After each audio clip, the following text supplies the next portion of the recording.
మంచి హగ్. చల్, చాలా టెన్షన్ పడ్డట్టున్నావు కదా. ఎందుకు వస్తుందా రాదా అన్న? ఎందుకు రాదని చెప్పానా? వన్ సింగిల్ ఎంబ్రియో కూడా వస్తుంది. ఇంకా కంగ్రాచులేషన్స్ అమ్మా.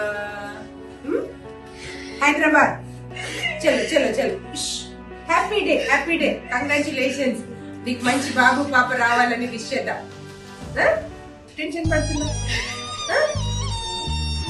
ఎగ్స్ తక్కువ ఉన్నాయి, తర్వాత మేమే ట్రై చేద్దాము అది అన్నామన్నా. మంచిదే కదా. ఎగ్స్ తీసాము, వచ్చాయి, ప్రెగ్నెన్సీ కూడా వచ్చింది కదా తల్లి. చల్ హ్యాపీ, సంతోషంగా మంచిగా చక్కగా వెళ్ళు. మందులు తీసుకొని అన్ని తినొచ్చు, నార్మల్గా ఉండొచ్చు.